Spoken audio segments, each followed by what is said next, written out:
fantastique. Donc il y a 4 mains pour les porter, une par ici et une par là. Merci. Alors un petit mot du gagnant d'abord pour voir dans le moment de l'émotion, et je sais c'est lourd, mais c'est beau. Alors, dans ce moment d'émotion, qu'est-ce que ça vous fait de remporter ce prix? Je suis surpris, honnêtement. Pourquoi? J'ai été surpris, sans doute. Vous y croyez pas? Non, je me dis que c'est bien de donner des prix à sans doute la maison la moins chère de Wallonie, habitée par 2 familles sur 120 mètres carrés, plus ou moins. Sérieusement, la moins chère de Wallonie? Attendez là. On a quelques fabricants de maisons clés sur porte qui sont un peu moins chers. Mais ils ne mettent pas 2 familles dans une maison de 120 mètres carrés. Et comment vous avez fait pour arriver à limiter comme ça les frais? C'est le talent. Ah, la modestie, courage. Alors, votre réaction à vous? Alors, j'imagine que vous ne vous attendiez pas non plus. On dit toujours ça à Cannes, mais peut-être... Si, on s'y attendait tout à fait. Alors, je ne suis pas Bruno Herpicon, je suis un de ses collaborateurs. Oui. Donc, étant à l'étranger, c'est moi qui le représente. Oui, quand même assez surpris de ce prix. Donc, voilà, on avait autant de chance que les autres, mais je pense qu'on a bien répondu à l'attente du client et du terrain surtout.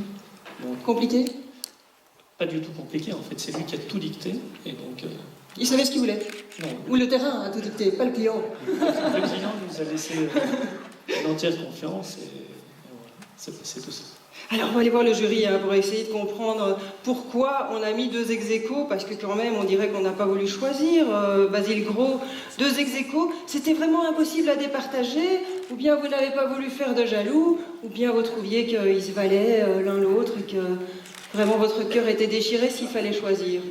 Effectivement, ils se valaient tous les deux, mais tous les deux par leur différence énorme. Ça veut dire qu'une maison... C'était juste un bâtiment de week-end qui donne une grande flexibilité, une générosité, et construit d'une façon très simple, côté positif, je veux dire. Et l'autre était d'une poésie, d'une complexité qui était plus grande. C'est aussi une maison familiale. Et là, on a 2 choses qui ne se comparent vraiment pas.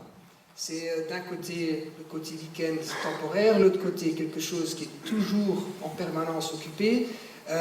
Chacun avait une diversité énorme d'approcher le projet et on avait assez vite trouvé un consensus de dire que non, les 2 projets se valent même par leur extrémité et c'était un débat intéressant, mais tout le monde avait l'idée non, ces 2-là ils sortent du lot.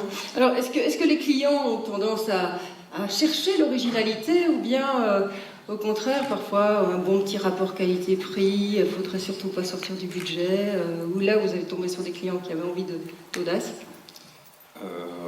Les clients qu'on fréquente, les rares clients qu'on fréquente, cherchent plutôt à s'incarner dans leur bâtiment, quoi. Voilà. Oui. Pour eux, enfin, en tout cas, ces personnes-là, c'est des personnes qui ont une activité artistique, qui sont proches de la pension, et c'est le cadeau de leur vie de s'offrir cette petite maison, en effet, où ils vont le week-end pour dessiner, sculpter, se balader dans le grand jardin. Le rêve d'une vie, un peu.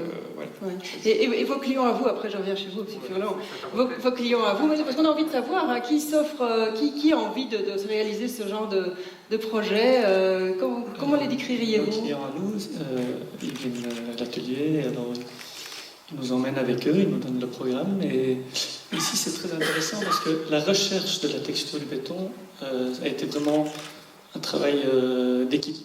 Donc, on a lancé l'idée du béton et c'est le client qui est venu derrière nous en disant oui, mais pas un béton lisse, hein, on veut quelque chose de plus structuré, de plus vivant.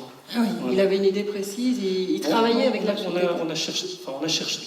Vous avez cherché. C'est ça qui était très intéressant. Alors, Paul Furlan, donc c'est un prix directement lié à votre compétence, c'est fantastique, quand même, les logements, hop, logement. Est-ce que l'architecture de qualité, c'est quelque chose de vraiment, une chose à laquelle vous êtes vraiment sensible, ou bien le premier critère, quand on est raisonnable, c'est des bons logements à bon prix? Tout à fait, mais je dirais qu'il y a un énorme défi en matière de logement en Wallonie, puisqu'on sait qu'à l'horizon 2030, il manquera environ 300 000 logements en Wallonie, ce qui a l'air énorme, Je pense qu'il faut c'est 1250 logements par jour, publics et privés, qu'il nous faut construire à partir d'aujourd'hui jusqu'en 2030, ce qui est assez évidemment. On va y arriver. Il y a de beaux jours pour la progression, je dirais, pour vous mobiliser. Mais par contre, je crois qu'il ne faut pas ni construire n'importe où, ni n'importe comment.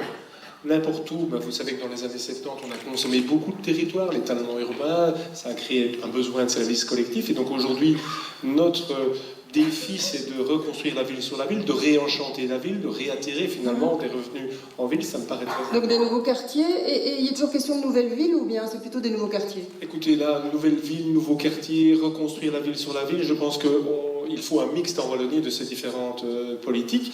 Et je le disais, pas non plus n'importe comment, parce que mon idéal de Wallonie demain, et je reprends les propos du ministre-président, c'est pas des maisons, 4 façades en briques rouges avec 2 toits versants. Je pense qu'on peut-être n'a-t-on pas suffisamment osé, ou que les textes n'ont pas permis suffisamment aux auteurs de projets de s'exprimer.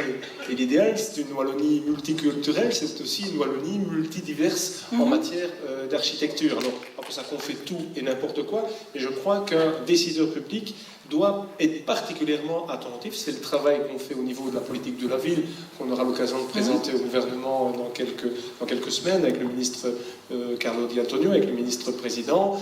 C'est le travail qu'on fait au niveau du CODT. Je pense qu'il y a une envie, en tout cas, de ce gouvernement. Moins de contraintes, plus de créativité. Les investisseurs que je rencontre, et qui sont amenés à réfléchir à de grands ensembles de logements et à reconstruire la ville, me disent qu'on a moins besoin de moyens que de règles transparentes et stables dans le temps. Et ça, c'est un message qu'il faut comprendre, parce que reconstruire en ville est fondamentalement plus onéreux que de construire à l'extérieur des villes. Et donc, il faut pouvoir simplifier les règles en manière telle, demain, que ce soit possible, et que ce soit possible au travers aussi d'une architecture de qualité, parce que c'est l'image de la Wallonie qui est en jeu. Là, je suis sûre que vous touchez le cœur des architectes par ce message. Merci, Monsieur le Ministre, merci, messieurs. Voilà, on n'oubliez pas votre portrait.